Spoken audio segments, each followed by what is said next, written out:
Ce soir, ce qu'on va voir, c'est la santé liée à nos émotions, le danger de minimiser et extrapoler ses émotions et ses problèmes. Je trouve que c'est une thématique qui est intéressante dans le fait de justement comment nos émotions et comment bien les gérer, comment ça vient nous impacter finalement dans notre vie, dans notre quotidien même de tous les jours. Peut-être que ça va vous apporter peut-être plus de clarté sur certaines choses. Vous pouvez prendre de quoi écrire si vous avez besoin, un stylo, un cahier, une feuille. Si vous préférez en numérique, vous pouvez écrire en numérique aussi, si vous préférez. Il n'y a pas de souci pour ça. Déjà, ce que j'aimerais voir dans un premier temps, on en a parlé un petit peu la dernière fois. Morgane, tu n'étais pas là, donc il y a des petites choses du coup on va peut-être répéter, mais voilà, le fait de répéter, ça permet d'assimiler aussi. Déjà, ce qui serait intéressant de voir, c'est la définition d'une émotion. C'est quoi une émotion? Ça m'intéresserait de savoir, du coup, pour vous, qu'est-ce que c'est qu'une émotion? Et je vous donnerai après également ma définition et ce qui en ressort. Une émotion, c'est un sentiment, enfin, c'est une expression, je sais pas comment dire, on pourrait dire que c'est une expression de l'être, enfin, qu'elle soit bonne ou mauvaise. Hein. Ouais, intéressant. Ouais, une expression de l'être. Notre être, finalement, qui s'exprime en soi, à travers une émotion. Ouais. Est-ce que vous avez une idée, Léa, Valérie, de ce que c'est une émotion? Ou qu'est-ce que ça vous évoque? Si vous n'avez pas une définition très claire. Moi, je dirais que c'est un sentiment à l'instant T de quelque chose de positif ou de négatif. Ok. Sentiment à instant T positif ou négatif. Ok. C'est vrai que c'est un peu compliqué quand même à définir. Ouais. Mais après, c'est à peu près la même chose. Je pense que c'est un ressenti. Ouais. Un ressenti, ouais. Il est pareil que ce soit positif ou négatif, mais ouais, un ressenti. Ok.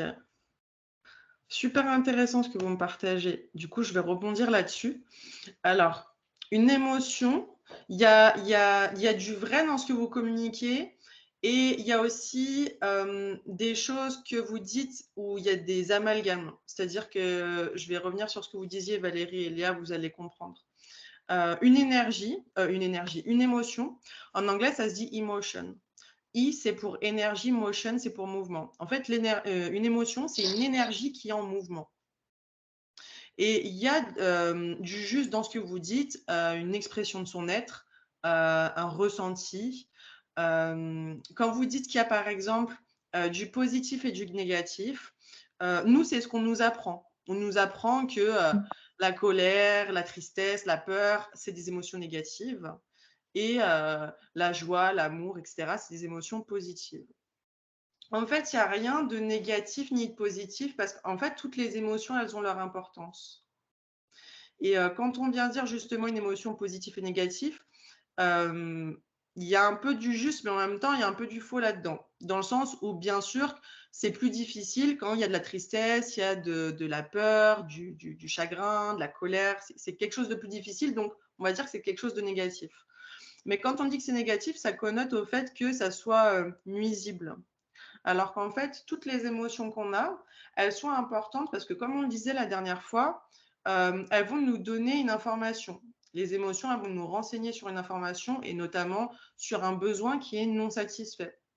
Une émotion comme on a une peur, une colère, etc. Il y a un besoin qui est non satisfait si on a ces émotions-là.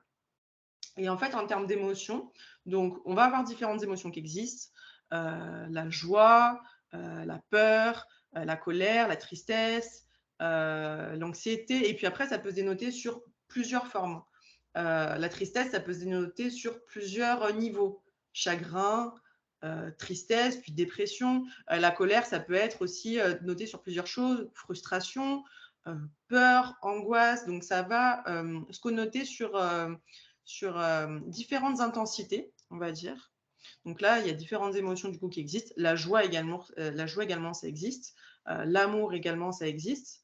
Et toutes ces émotions, elles vont finalement, c'est normal qu'on soit traversé par ces émotions-là. Nous, ce qu'on va venir voir aujourd'hui, un peu plus concrètement, c'est voilà, comment ça va venir nous impacter quand on minimise ou on extrapole certaines émotions. Mais avant d'en venir vraiment à ça, on va un peu décortiquer les choses. Là, on vient de voir justement un peu une émotion, qu'est-ce que c'est en termes de définition pour mieux comprendre les émotions qui existent.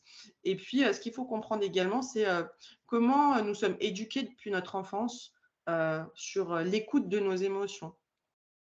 Qu'est-ce que vous avez pu entendre, par exemple, dans votre enfance concernant les émotions? Est-ce que c'était un sujet qu'on abordait facilement, que ce soit par le biais de vos parents, par le biais de l'école, par le biais d'autres personnes de vos familles? Est-ce que c'était des choses qui étaient abordées facilement ou c'était plutôt quelque chose de tabou? Moi, je dirais facilement. Ouais. Bah, c'est pas forcément quelque chose dont on parlait. Enfin, ça veut pas dire qu'on n'en avait pas, hein, parce qu'on était nombreux, Mhm. mais ça veut pas dire on n'avait pas l'habitude de parler de nos émotions, entre guillemets. Ouais. Est-ce que tu avais, Morgane, est-ce qu'il y avait des mots qui étaient mis sur les émotions, par exemple, que vous pouviez ressentir? Non, comme ça, non, pas spécialement. Ok. Ouais, donc finalement, plutôt quelque chose de, enfin, pas forcément tabou, mais quelque chose qui n'était pas verbalisé en soi. Ouais, ou peut-être quelque chose qu'on gardait pour nous, ouais. Ouais. Ok. Et toi, Léa? Bah, moi, c'est à peu près pareil, hein. C'est pas non plus tabou, mais c'est pas verbalisé. Ouais. Alors, C'est c'est peut-être de la très... pudeur, souvent. Comment? C'est souvent par pudeur, en fait.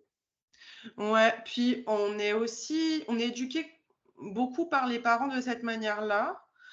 Mais ça commence à s'ouvrir, mais on est beaucoup éduqués par nos parents de cette manière-là parce qu'eux-mêmes ont été éduqués par leurs parents où on gardait finalement nos émotions pour nous, mais aussi c'est éduqué de cette manière-là par la société.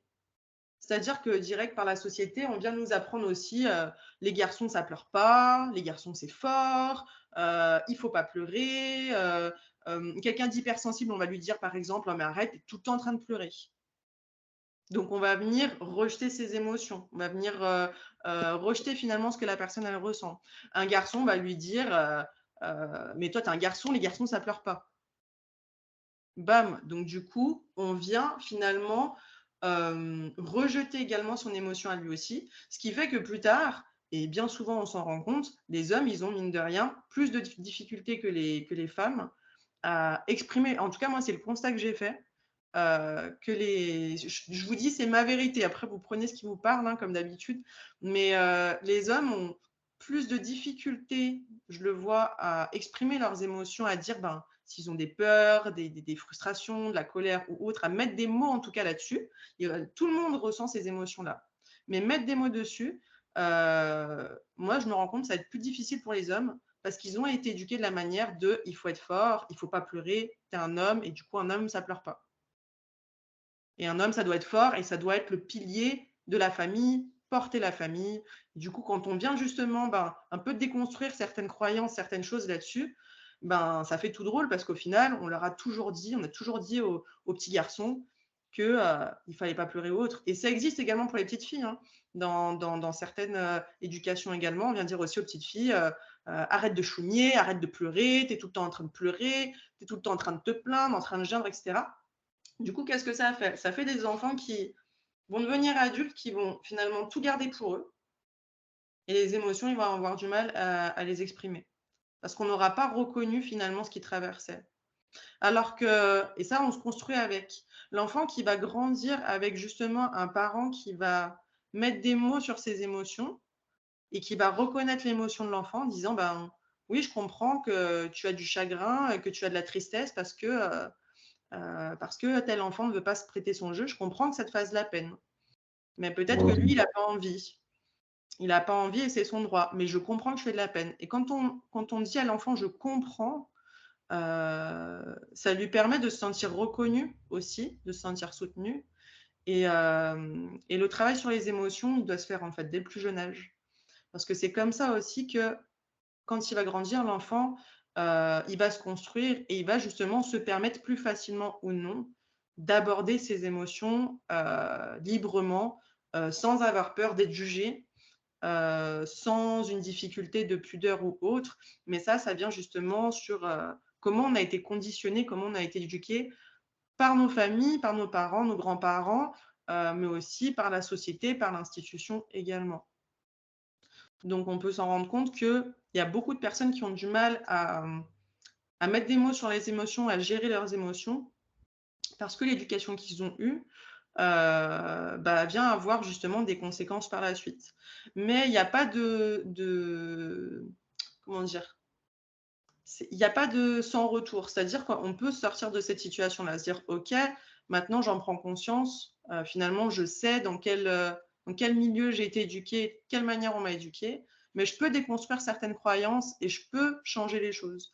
Et quand on vient mettre justement des mots sur des émotions, on se rend compte que ça a un impact sur beaucoup de choses, sur les relations qu'on a avec nos enfants, avec nos collègues, avec notre famille, nos parents, etc. Je reviendrai juste un peu après là-dessus. Je reviendrai un petit peu plus tard là-dessus. Est-ce que vous avez des retours à faire sur ce sujet-là, sur comment on est éduqué à travers nos émotions, comment elles peuvent être écoutées? Est-ce que vous avez des choses à partager? Je suis assez d'accord avec toi sur le fait que c'est quelque chose, on va dire, souvent, enfin, c'est par rapport à l'éducation, où ça a peut-être tendance à évoluer un petit peu par rapport à avant, où on est peut-être plus ouvert au dialogue. Enfin, moi, je le vois avec mon fils, par exemple, en termes d'émotion, on passait des fois par les dessins, les couleurs, la colère, notamment, par exemple, pour la période Covid, il avait dessiné le Covid, il avait dessiné un gros truc rouge. Et c'est vrai que des fois, il y a des choses qui peuvent prêter à réfléchir, effectivement. On s'ouvre maintenant de plus en plus là-dessus, on met de plus en plus de l'importance. Je le vois en travaillant aussi en tant qu'éducatrice, en travaillant en crèche avec des enfants entre 0 et 4 ans. On commence vraiment à mettre de l'importance sur comment on va verbaliser à l'enfant ses émotions, comment on va mettre des mots sur ses émotions, comment on va venir l'accompagner aussi dans ce qu'il traverse, mine de rien. Et ça commence un peu à s'ouvrir. Nous, en France, on est quand même vachement en retard. Quand on regarde les pays du Nord, en Suède, en Finlande, comment ils éduquent les enfants, ils sont déjà très ouverts là-dessus concernant justement l'ouverture d'esprit au niveau des émotions et comment on prend en considération l'enfant dans ses émotions, dans son environnement. Il faut savoir également que les émotions, elles ont un lien avec nos organes. On a pu le voir justement dans la dernière méditation qu'on a pu faire pour ceux qui étaient là. Bon, il y en a, ils sont pas mal partis pendant le truc, donc peut-être que vous n'avez pas tout relié, tout capté, mais je vais vous faire un petit topo juste histoire que vous ayez quelques petites connaissances par rapport à ça. En médecine traditionnelle chinoise, on voit en fait que les organes, ils sont impactés par les émotions. Et en fait, les émotions, ils viennent se loger dans certains organes. À savoir que pour les reins, l'émotion qui va venir se stocker dans les reins, c'est les peurs, les angoisses. Donc, quand il y a des personnes qui vont avoir des problèmes de reins, il peut y avoir plusieurs facteurs, mais ça peut être aussi dans les facteurs une personne qui a beaucoup de peur, beaucoup d'angoisse et qui sont venus se stocker dans les reins. Ça peut faire partie des facteurs. Pour les poumons, c'est vraiment en lien avec la tristesse, la mélancolie. Donc, tout ce que, par exemple, les enfants qui vont avoir beaucoup de maladies au niveau des poumons, des bronchites, qui vont avoir de l'asthme, des choses comme ça, il y a vraiment quelque chose de l'ordre de la tristesse qui va venir les impacter, que ce soit quelque chose qui provient d'eux comme émotion, mais ça peut être aussi une émotion que le parent il a eue. Et ça peut être comme les enfants, c'est vraiment des éponges, ils viennent absorber toutes les émotions des parents. L'enfant, il peut développer certaines choses parce que justement, le parent vit une situation en particulier qui vient justement toucher au niveau de la tristesse, etc. L'enfant, il n'a pas connaissance de ça parce qu'on ne lui en parle pas, par exemple, ou ça va se transmettre justement dans le lien de l'ADN, parce qu'on se transmet des choses au niveau transgénérationnel. Le parent qui porte un certain bagage, bah, finalement, sans le vouloir, l'enfant, il va le porter également. Donc, on peut avoir justement toutes les maladies qui sont en lien avec les poumons, etc. Peut y avoir en termes de facteurs, voilà, beaucoup de tristesse, peut y avoir un événement qui a marqué la personne, un deuil non fait, une rupture douloureuse, voilà, quelque chose qui est vraiment en lien avec la tristesse, la mélancolie.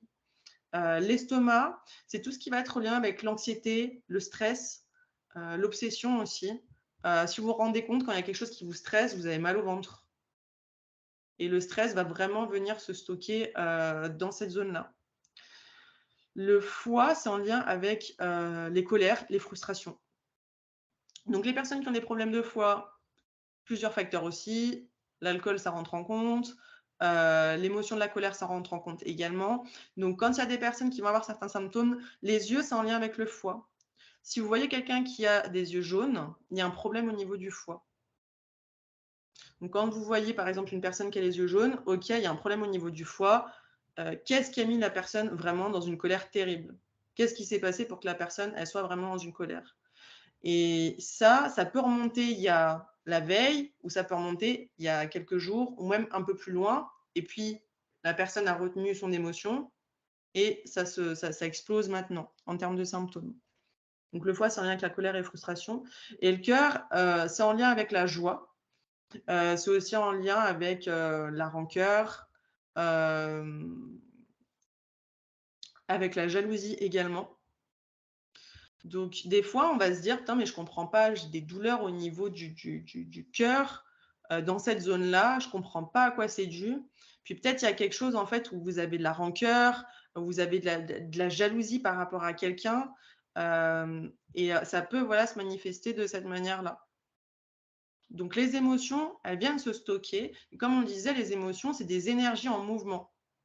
Donc en fait, quand on va venir, en fait, il faut savoir quand vous avez un symptôme, vous avez une douleur quelque part, c'est que l'énergie, elle n'arrive plus à circuler. Elle est bloquée. Et comme l'énergie en mouvement, donc c'est une émotion, l'émotion c'est une énergie en mouvement, ça veut dire que l'émotion, elle est bloquée. Et comme elle est bloquée et qu'elle ne peut plus circuler, c'est ce qui va justement créer un symptôme derrière. Vous allez avoir un mal de tête, vous allez avoir mal au ventre ou autre. Et c'est ce qui fait justement que vous allez avoir justement un déclenchement au niveau du symptôme et votre corps, il vous fait, comme je vous le disais la dernière fois, un petit message d'alerte.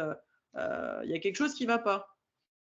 Si tu as mal à cet endroit-là, il faut venir chercher et comprendre qu'est-ce qui se passe.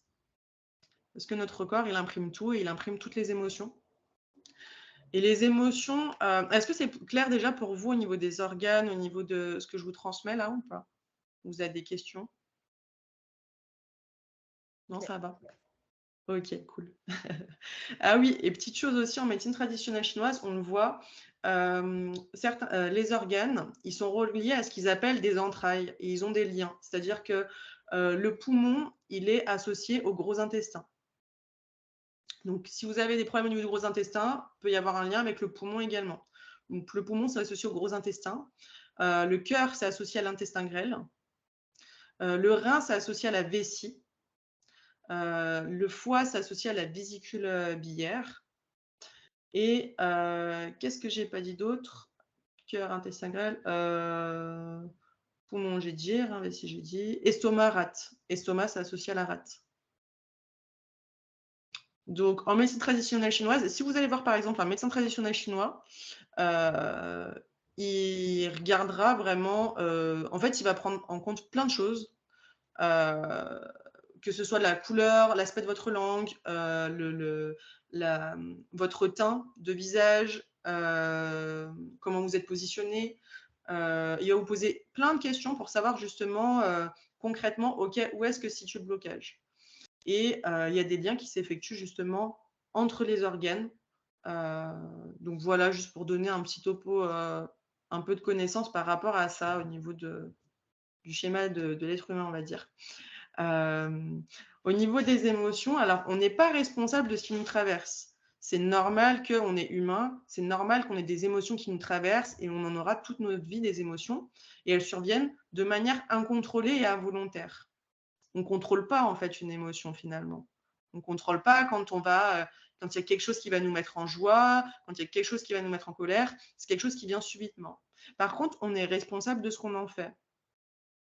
C'est-à-dire qu'à partir du moment où, OK, il y a une colère, par exemple, on va partir sur l'émotion de la colère. On a une colère en nous, OK, on a le droit en fait d'avoir cette colère-là et d'avoir vécu quelque chose qui nous met en colère, mais après on est responsable de OK, qu'est-ce qu'on en fait finalement de cette colère?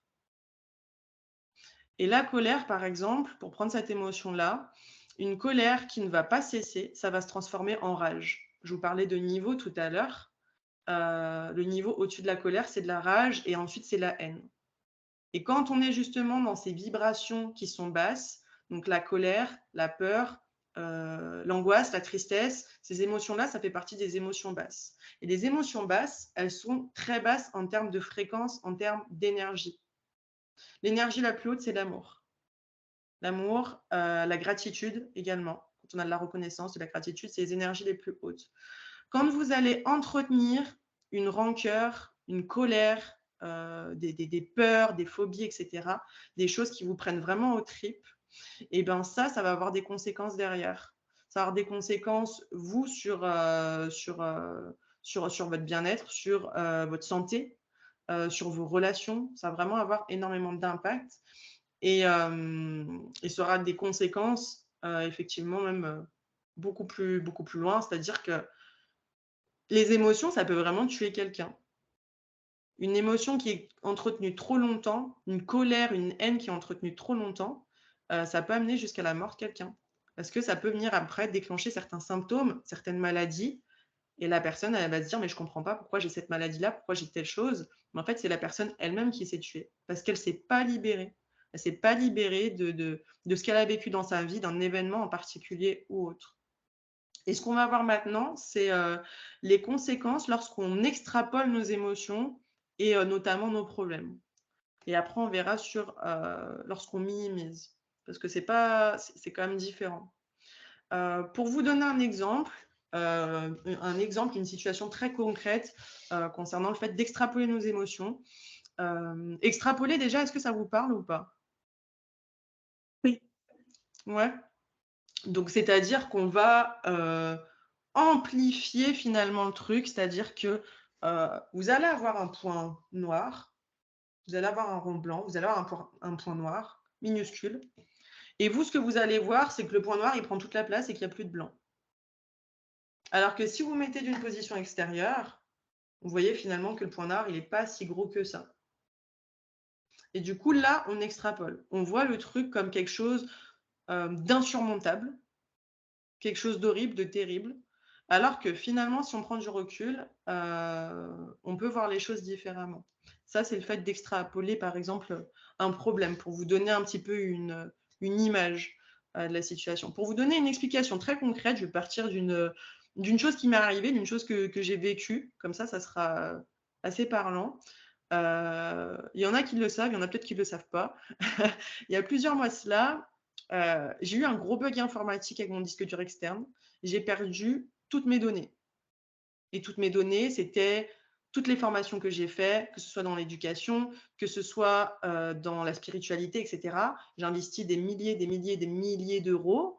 Et tout ça, il n'y avait plus rien. Donc tout ça, parti en fumée. Donc vous imaginez bien la colère que j'ai ressentie, un sentiment d'impuissance également, parce qu'on n'est jamais submergé par qu'une seule émotion en vrai. On a beaucoup de choses qui nous traversent. Colère, frustration, injustice, de la peur, de la tristesse. Moi, à ce moment-là, j'étais hyper en colère parce que j'avais investi énormément de temps et d'argent dans tout ce que j'avais entrepris. J'avais de la peur parce que je me disais, mais en fait, comment je vais faire? Comment je vais faire pour continuer tout ce que j'avais fait? J'avais des accompagnements qui étaient en cours, j'avais retenu toutes les données. Qu'est-ce qu'on va penser si j'ai plus les données, que je peux plus suivre de manière qualitative les personnes? Comment je vais pouvoir continuer? J'avais de la tristesse parce que bien évidemment, passer beaucoup de temps, beaucoup d'énergie, beaucoup d'argent dans certaines choses, et voir tout partir en fumée, ça provoque de la tristesse et puis beaucoup de frustration. Donc il y avait tout un tas de choses et je voyais ça comme quelque chose de, comme je vous disais tout à l'heure, le point noir qui prend toute la place. Et je voyais que ça. Et je voyais plus forcément ce qui allait bien au final et ce que je pouvais en tirer. Et ce qu'il faut savoir, c'est que cette situation-là, c'était pas la première fois que ça m'arrivait. J'ai déjà vécu cette situation-là de manière répétée dans mes études, des dossiers de 15 pages que j'ai faits et ça disparaissait, je devais tout refaire. Et c'était quelque chose qui était répété. Et quand il y a quelque chose qui se répète, il y a vraiment quelque chose, mais vraiment à comprendre derrière. Une situation qui se répète, c'est jamais par hasard. Il y a toujours une leçon que vous devez en tirer. Et j'avais une colère parce que je me disais, mais pourquoi ça m'arrive? Et j'avais besoin de comprendre et j'avais besoin aussi d'évacuer toutes mes émotions. Il y a un côté aussi où on peut être stressé parce que j'ai plus le contrôle. Je donne mon disque dur externe à quelqu'un d'expert là-dedans. Je ne sais pas s'il va me retrouver toutes mes données ou pas. Bon, j'ai pu récupérer 50%, on va dire, de mes données, même pas. Et c'était pas sur la dernière année.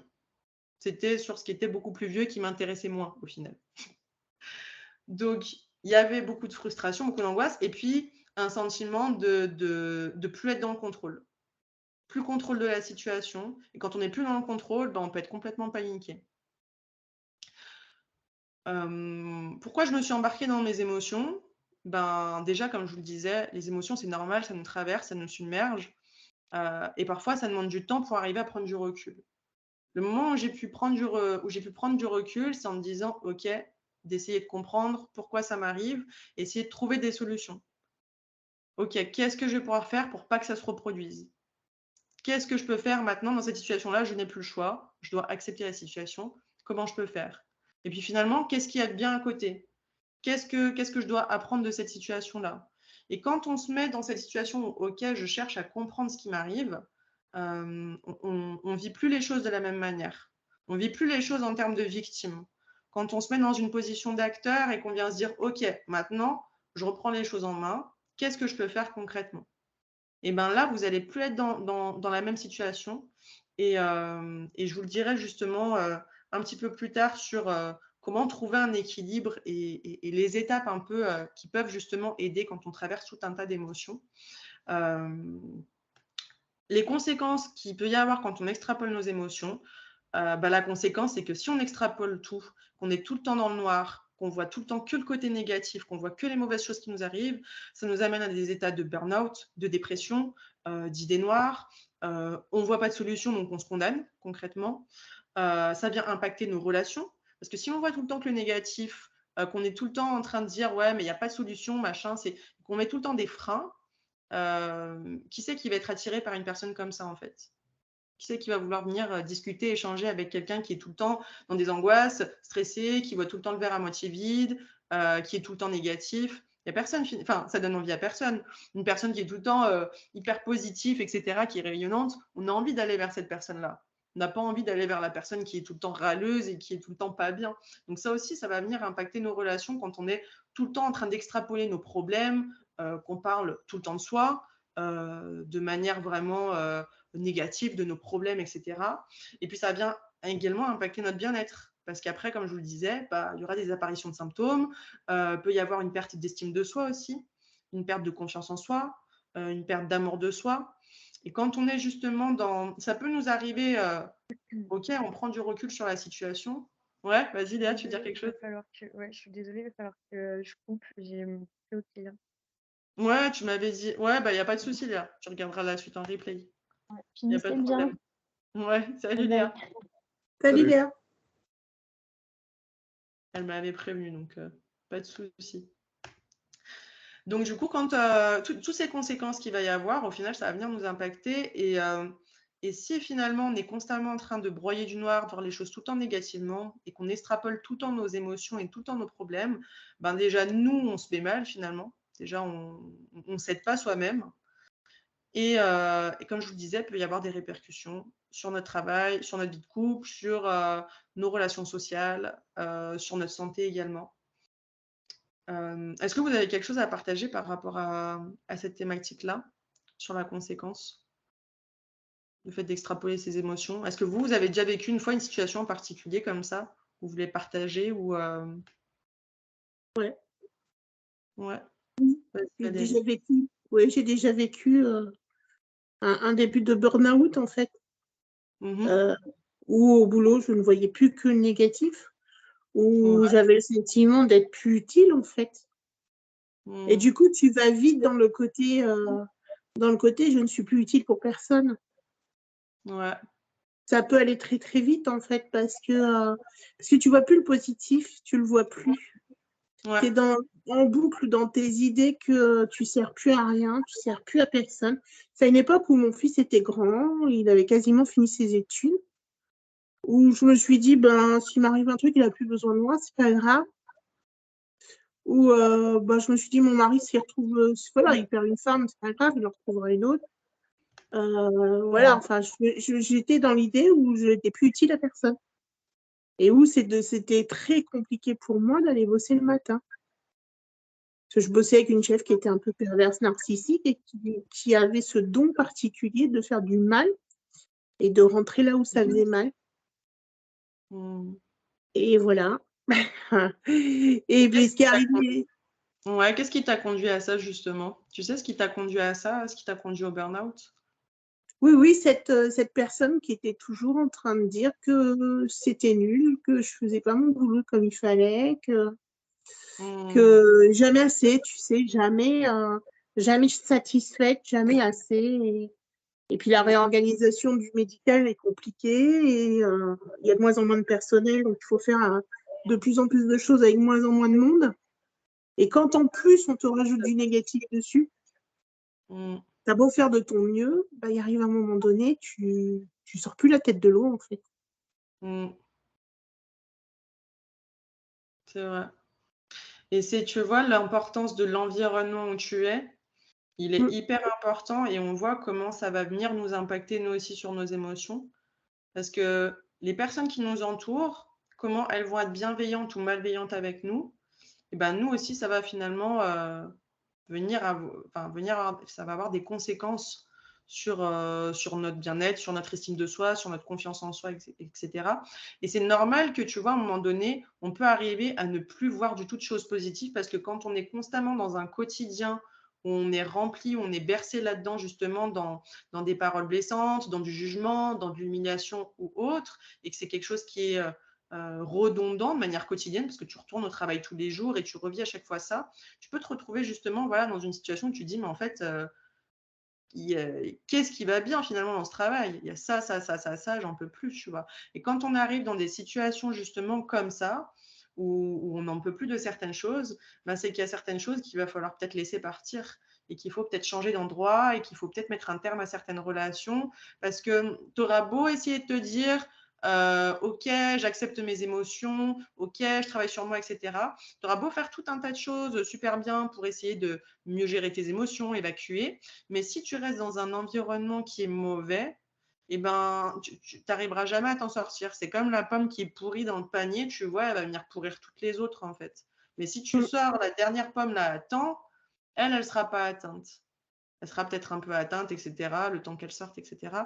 Mais il y a plein de choses, et c'est super intéressant ce que tu dis, Valérie, ce que tu partages, parce que c'est bien de le noter que des fois, effectivement, ben oui, il y a des émotions, des choses qu'on va traverser où on ne voit rien de positif et on ne peut pas avoir de choses positives. Et même si on fait un travail sur soi, ben en fait, il y a des choses où il faut admettre qu'en fait, ben non, là, en fait, ça ne va plus et il faut partir. Que ce soit dans le travail, mais que ce soit aussi dans une relation de couple. Tout à fait.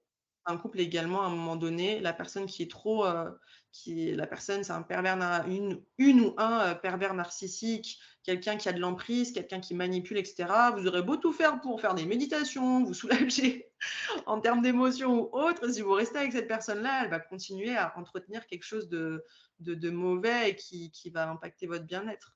Donc, hyper important de savoir aussi accepter et se dire, bah non, là, en fait, il y a des choses qui doivent changer et puis partir tout simplement. Je ne sais pas si tu avais quelque chose à partager, Morgane. Merci Valérie pour ce partage. Très intéressant.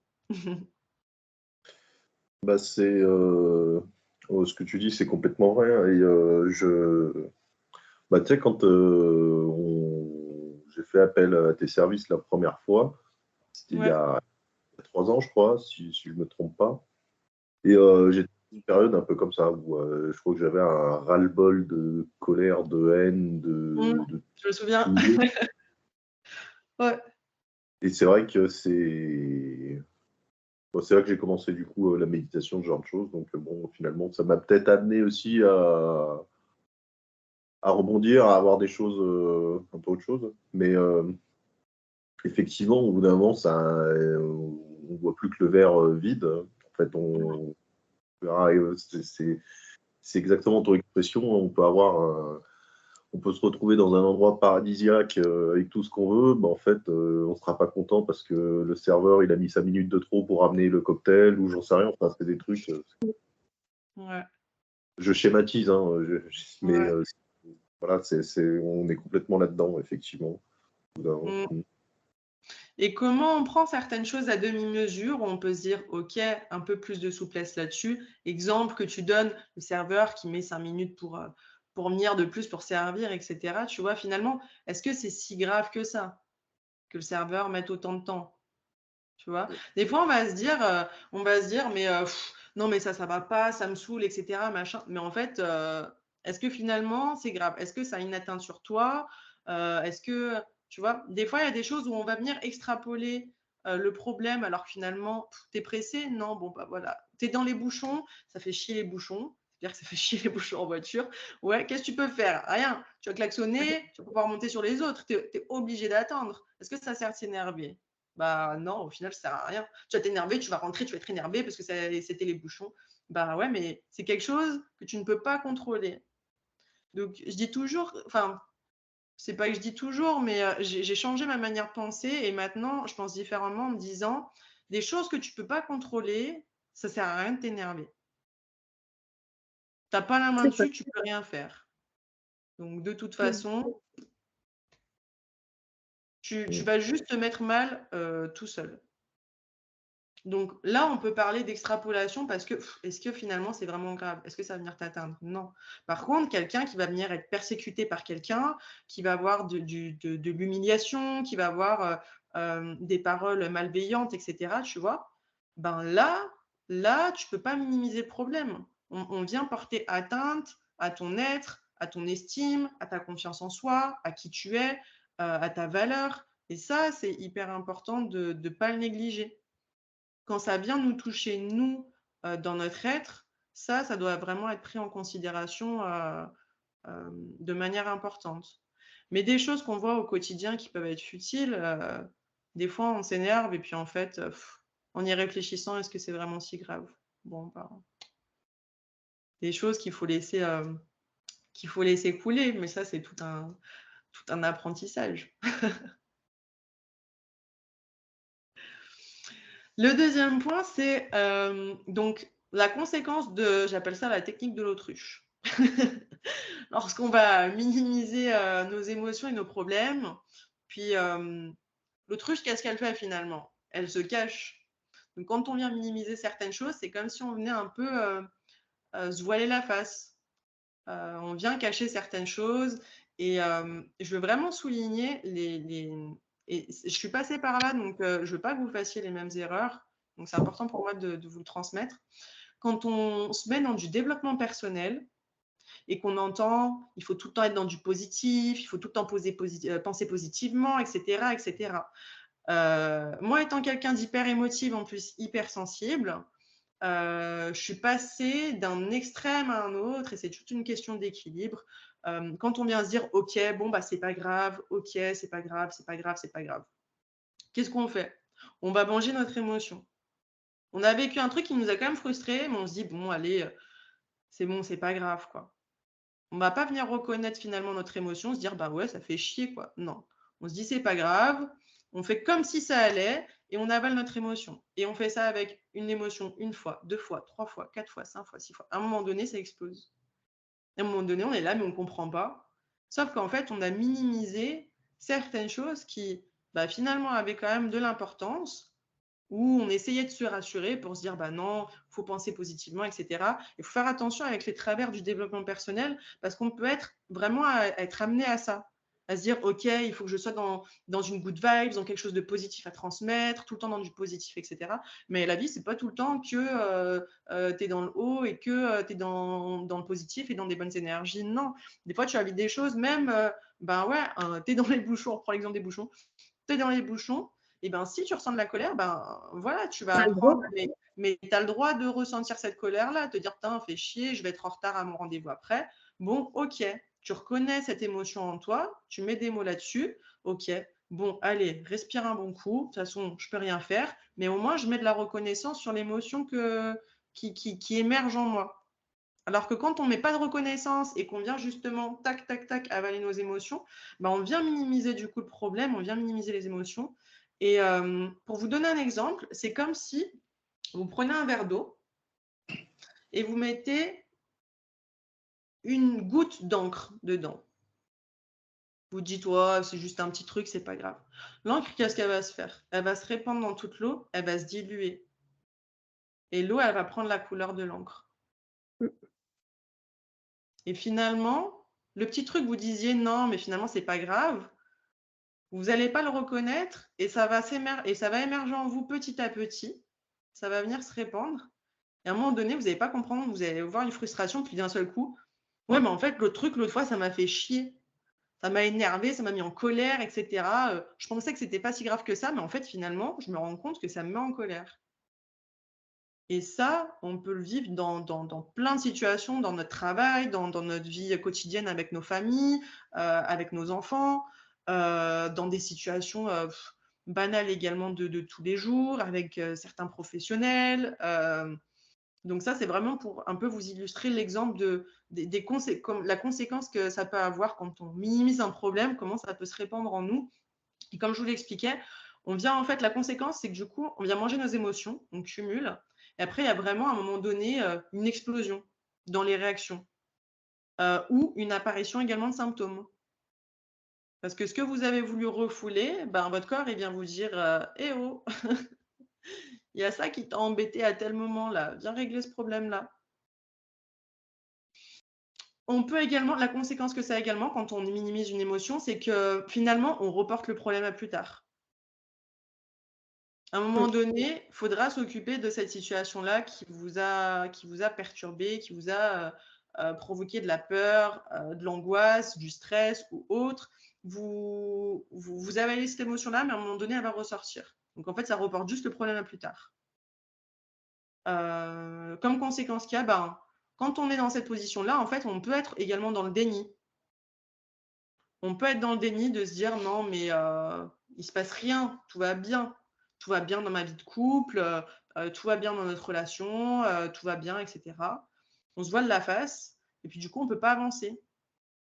Et ça peut après amener à certaines crises, ça peut amener à certaines ruptures, parce que finalement, il y a certaines choses qui n'auront pas été dites dans le couple, parce qu'on se sera dit non, mais c'est pas si grave que ça, alors qu'en fait, au final, ça vient vraiment vous impacter et vous avez besoin qu'il y ait certains changements ou qu'il y ait certaines choses qui sont transmises, qui soient dites.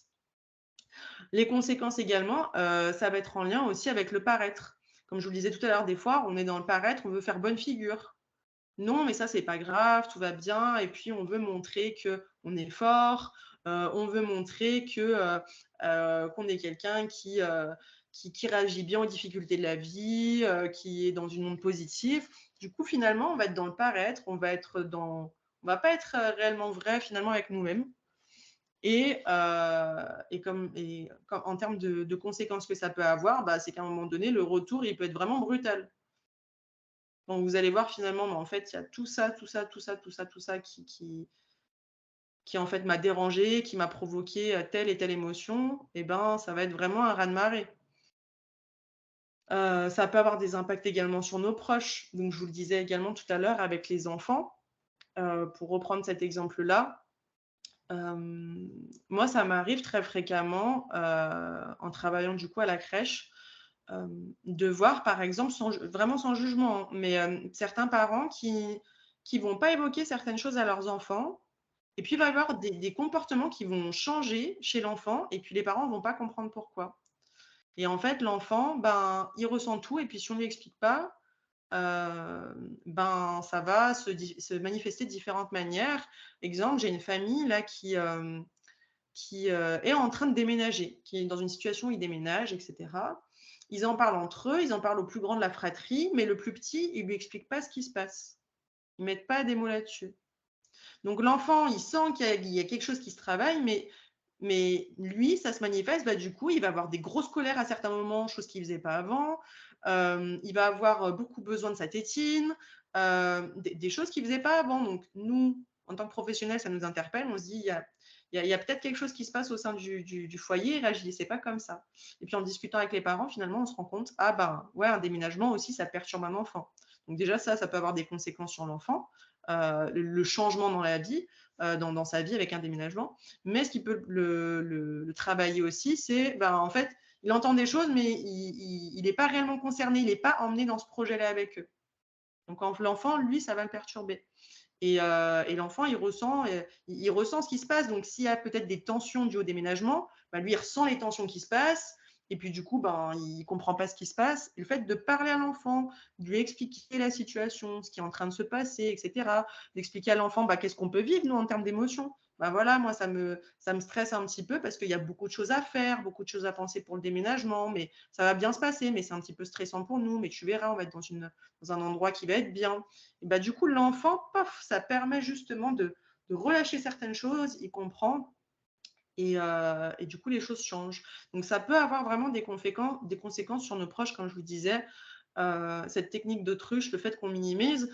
Je parlais des enfants, mais ça peut être aussi des conséquences, par exemple, avec notre conjoint ou avec notre conjointe.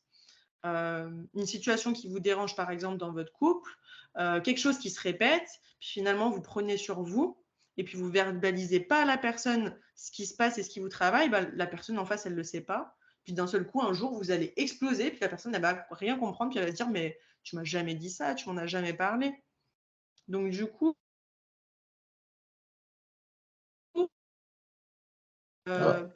comment expliquer? Ça a coupé. Ah, vous m'entendez? Vous m'entendez? Là, ouais. Ouais. Merci, super. On vient finalement impacter aussi notre relation quand on n'est pas dans l'échange et quand on ne vient pas verbaliser nos émotions. Parce que la personne, elle n'est pas à l'intérieur de nous. Elle ne sait pas finalement ce qu'on vit. Donc, quand on ne met pas des mots sur nos émotions, sur ce qu'on peut vivre pour tel et tel événement, la personne, elle ne s'en rend pas forcément compte. On peut se dire, mais si, ça se voit. Ça se voit que je suis tendue. Mais non, en fait, la personne, elle a besoin d'entendre.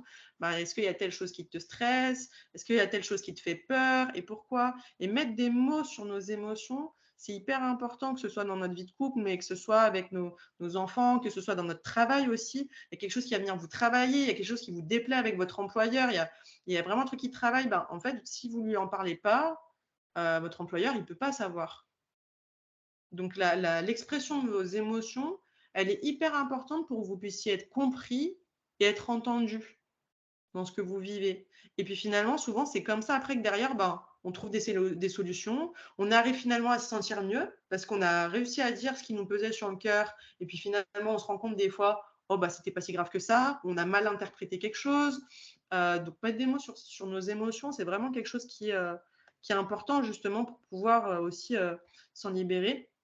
Et comme je vous l'expliquais, une émotion, elle relève d'un besoin non satisfait.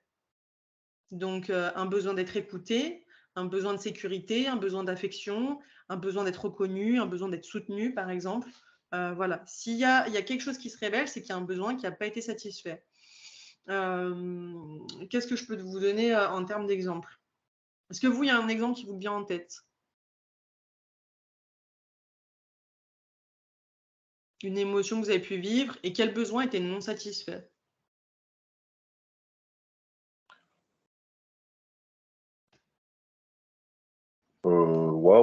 J'ai dû en avoir franchement, enfin, d'un point de vue professionnel, oui, c'est ce genre de choses qui a dû arriver souvent. Enfin, des frustrations, des choses comme ça, parce que demander un poste particulier ou une affectation particulière, et puis c'est refusé, enfin, ce genre de choses.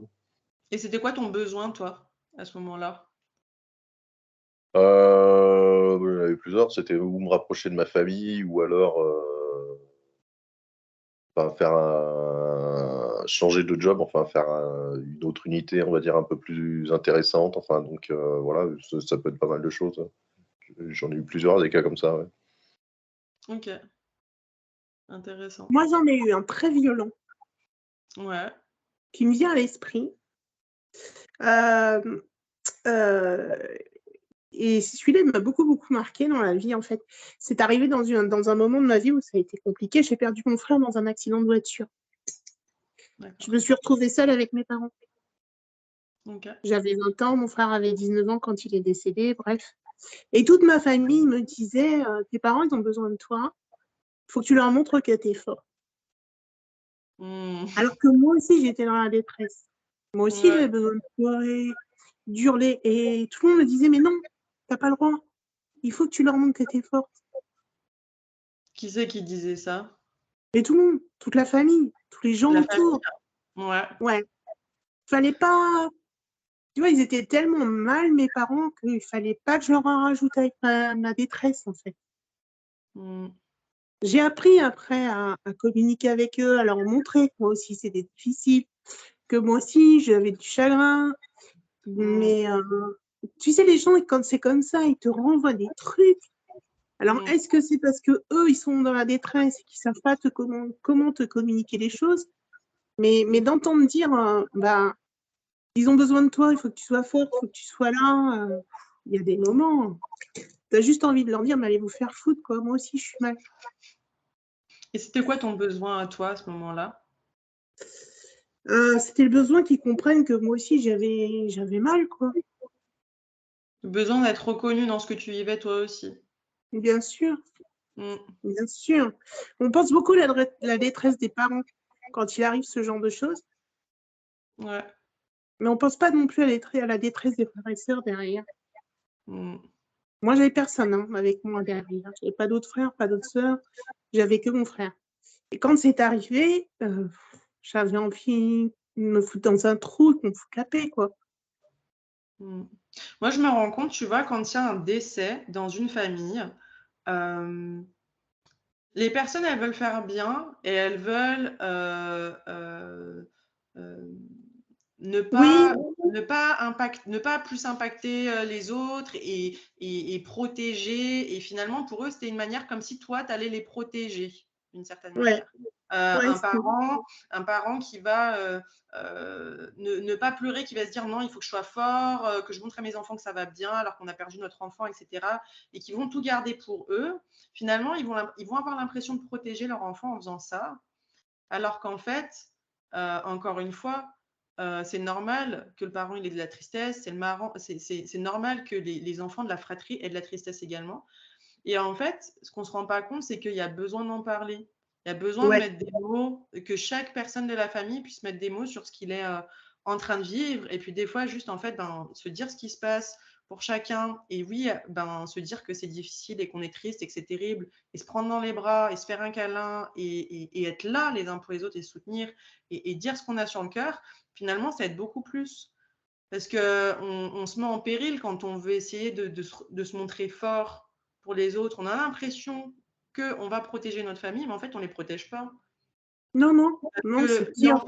l'enfant, par exemple, si on prend la position du parent qui veut se montrer fort et du coup, l'enfant, il ne voit pas son parent pleurer, bah, l'enfant, il peut se poser la question de se dire mais pourquoi il ne pleure pas? C'est pas normal.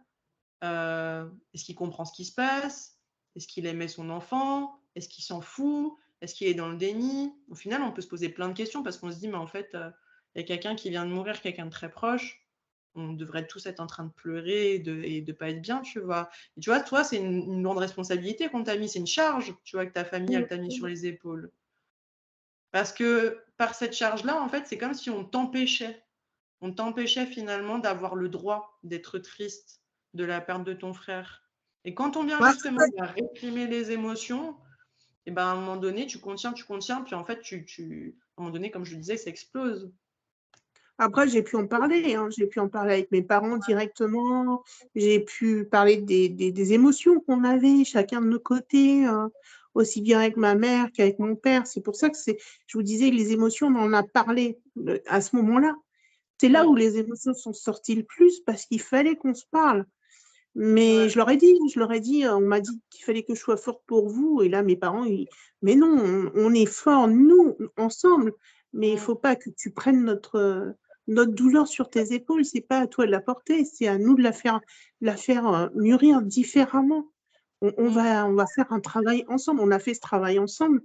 Et ça m'a permis, moi, en parlant, de me dire, ça y est, j'ai relâché un peu de vapeur, quoi. J'ai début ma cocotte sous pression. Mais c'est horrible, hein. C'est des moments difficiles, mais qui apprennent beaucoup de choses dans la vie, en fait. Et ben vous voyez, justement, quand il y a une émotion, quelque chose qui vous submerge, une frustration, une angoisse, posez-vous la question, c'est quel besoin n'est pas satisfait? Et ça va vous amener des éléments de compréhension aussi sur ce que vous vivez. Quel besoin j'ai et qui n'est pas satisfait? Et le fait de communiquer ça aussi. Moi, j'ai tel besoin. J'ai besoin de me sentir entendue, reconnue. J'ai besoin de me sentir respectée pour me sentir bien. J'ai besoin de communication pour qu'on soit au clair. On ne peut pas aller à l'encontre. En fait, quelqu'un ne peut pas aller à l'encontre de votre besoin. On peut pas venir nier ou rejeter votre besoin. C'est votre besoin, il est propre à vous. Il y a certaines personnes, vous voyez, j'ai vécu une situation hier, un couple la femme en question vit une situation très compliquée avec son travail, où elle veut carrément se mettre en arrêt tellement qu'elle n'est pas bien par rapport à son travail. Et en face, on a le mari qui, quand elle évoque tout ça, le mari, il rigole. Qu'est-ce que ça renvoie justement d'avoir l'homme qui rigole quand sa femme est en train d'exprimer ses douleurs? Elle peut avoir l'impression de ne pas être soutenue. Elle peut avoir l'impression de ne pas être pris au sérieux. Lui, il va dire certaines choses en disant « on t'a dit de faire telle démarche, de faire telle chose, etc. et tu ne veux pas écouter ». Et lui, il peut avoir l'impression que « ok, je lui dis plein de trucs à faire, mais elle ne le fait pas non plus. Qu'est-ce qu'on peut faire finalement? On peut rien faire pour elle si finalement elle écoute pas ce qu'on veut lui dire. » Donc, il y avait vraiment quelque chose qui passait pas, beaucoup d'émotions, beaucoup de colère, beaucoup de frustration, beaucoup de peur également, de tristesse, etc. Mais aussi parce qu'il y avait des besoins qui n'étaient pas satisfaits. Le besoin d'être entendu, d'être reconnu dans ses émotions, dans ce qu'on vit, etc. Et peut-être que le mari en question, lui, se disait, si, je comprends ce qu'elle dit, mais dans sa tête, si la personne ne dit pas à haute voix, je comprends que ça soit difficile et je comprends que c'est dur ce que tu es en train de vivre. Non. Pour lui, c'était prendre la distance. C'est bon, c'est qu'un travail, prendre la distance. Lui, c'était sa vision des choses. On ne peut pas se rendre malade pour un travail, en fait. Donc, lui, dans sa vision des choses et elle, dans ce qu'elle était en train de vivre, du coup, il y avait un gros décalage. Et le mot « comprend », il est tellement énorme parce que quand quelqu'un vous dit « je comprends », ok, je comprends, tu te sens tout de suite reconnu dans ce que tu es en train de vivre. Mais je comprends sincère. Hein. Oui, je comprends, machin. Bon, on l'entend dans le son de la voix, je comprends qui est sincère et qui n'est pas sincère. Et quand on vient justement dire à la personne qu'on comprend ce qu'elle peut, ou on peut essayer de comprendre ce qu'elle peut vivre, voilà, que ça ne doit pas être facile, etc., déjà, ça fait du bien à la personne. Des fois, il n'y a pas besoin d'essayer de trouver 36 000 solutions pour la personne qui est en train de vivre quelque chose de difficile. Hein. Juste prendre quelqu'un dans les bras, soutenir la personne, l'embrasser, lui dire qu'on l'aime et lui dire qu'on comprend et qu'on est là pour soutenir la personne. Déjà, rien que ça peut être vraiment énorme. Donc, il y a vraiment, quand il y a des émotions qui traversent, il y a vraiment un besoin qui est non satisfait. Et la dernière étape que je voulais vous partager, donc du coup, c'est comment trouver un équilibre finalement. Parce que voilà, on va venir minimiser certaines émotions, extrapoler certaines émotions. On a parlé de différents contextes, voilà. Comment trouver un équilibre? Déjà, ce qui peut être intéressant de faire, comme je vous le disais, voilà, identifier le besoin, identifier l'émotion qui vous traverse, déjà c'est la base, identifier l'émotion qui vous traverse et identifier le besoin qui est non satisfait. Et puis ensuite, vous pouvez prendre de la hauteur comme comme une vue d'oiseau, observer dans une situation avec une vue d'oiseau, se dire ok, on essaye de prendre un peu de recul. Alors des fois, quand on est dans les émotions, c'est compliqué. Des fois, il y a besoin de laisser un jour ou deux passer, respirer, peut-être méditer, prendre un temps de déconnexion, de se relaxer. Et puis quand on est dans des émotions beaucoup plus calmes et un peu plus paisibles, se dire ok, bon là, qu'est-ce qui se passe comme situation? Et on essaye de prendre les choses avec plus de hauteur. Mais ça veut dire que dans ce cas-là, il ne faut pas prendre les choses personnellement. Parce que quand on prend les choses personnellement, on ne peut pas avoir ce recul-là. Et se poser la question, est-ce que finalement, la personne, ce qu'elle fait, est-ce qu'elle veut vraiment me nuire ou non? Parce que finalement, peut-être que la personne, elle ne veut pas vous nuire, il y a peut-être juste un problème de communication, par exemple. Donc, avoir cette observation-là en hauteur, reconnaître ses émotions, comme je vous le disais, observer les points positifs et négatifs de la situation. Ok, je vis ça, ok, c'est difficile, ok, il y a ça qui m'énerve ou autre. Ok, mais finalement, qu'est-ce qu'il y a de positif également dans cette situation? Qu'est-ce que ça m'apprend? Sur quoi ça vient travailler pour moi? Qu'est-ce que ça va venir, sur quel point ça va venir m'aider? Qu'est-ce que je dois comprendre et apprendre de cette situation? Et puis vraiment chercher à comprendre quand il y a un schéma qui se répète, qu'il y a une situation comme avec le disque dur externe que je vous expliquais, il y a quelque chose qui se répète vraiment plusieurs fois, chercher à comprendre, ok, pourquoi il y a un schéma qui est répétitif? Parce que c'est pas normal que je vive tout le temps cette situation-là, de manière constante. Enchaîner des relations tout le temps toxiques, tomber tout le temps sur des personnes complètement tordues. Avoir un problème informatique qui est tout le temps continu et on ne sait pas pourquoi et il n'y a rien qui peut l'expliquer quand on regarde comme ça, le disque dur qui saute, etc. Il n'y a plus rien. Comment ça se fait à chaque fois que ça arrive?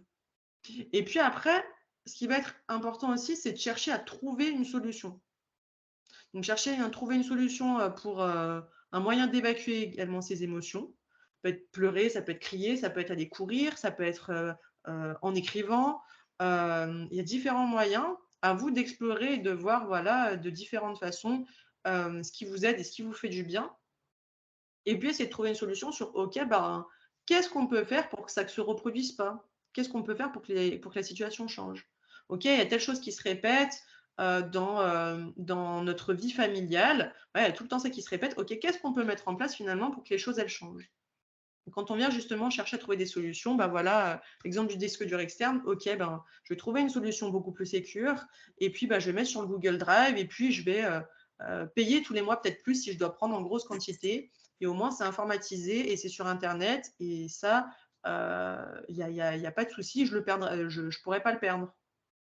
Donc trouver une solution justement pour pas que les choses se répètent dans le temps. Et puis également, lâcher prise sur ce qui nous arrive. OK, on accepte ce qu'on traverse, on accepte les émotions qui nous traversent, mais à un moment donné, se dire, de toute façon, là, ce que je suis en train de vivre, des fois, j'ai pas le choix, il faut lâcher prise. Des fois, comme je disais, telle situation, il faut partir. Il y a des décisions qu'on doit prendre qui sont peut-être pas faciles, mais il faut les prendre. Mais il y a des situations où on doit lâcher prise sur ce qui se passe, on n'est pas dans le contrôle. Moi, je ne peux pas contrôler quand la personne, elle va être en train de travailler sur le disque dur externe, si elle va tout récupérer ou non. De toute façon, je dois me mettre dans l'idée que je ne vais rien récupérer. Peut-être que je récupérerai quelque chose, mais OK, si je ne récupère rien, OK, qu'est-ce que je peux faire concrètement?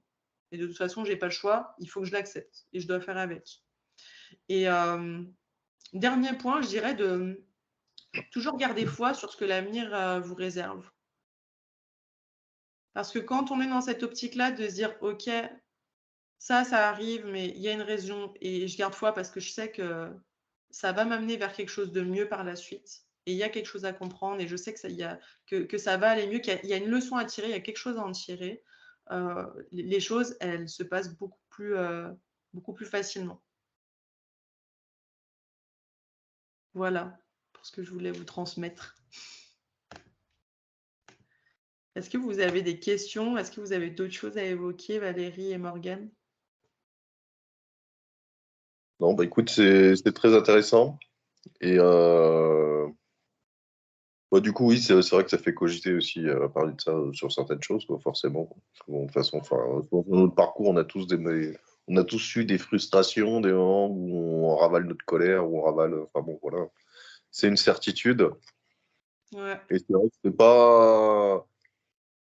Enfin, je pense qu'on est tous différents par rapport à ça. Enfin, on a tous des réactions différentes, je veux dire, mais c'est bien d'en parler, voir un peu ce qui est de mieux, enfin, quelle est la meilleure solution pour aborder ce genre de choses, en fait. C'est un long travail sur soi à faire. Comment arriver à gérer ses émotions? Comment arriver justement à trouver un équilibre et Et comment arriver aussi, voilà, à évacuer aussi certaines choses.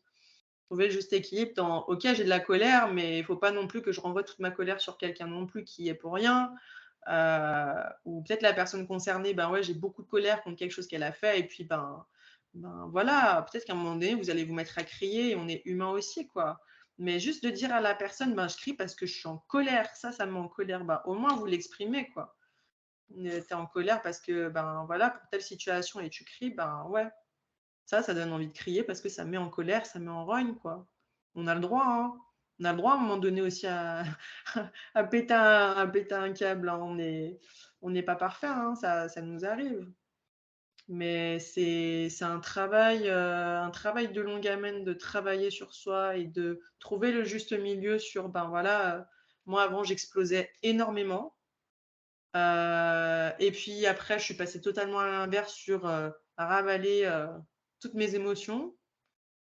Et puis, à des moments, je ravale certaines émotions et puis à des moments donnés, ça explose et puis, voilà, c'est un travail constant, en fait.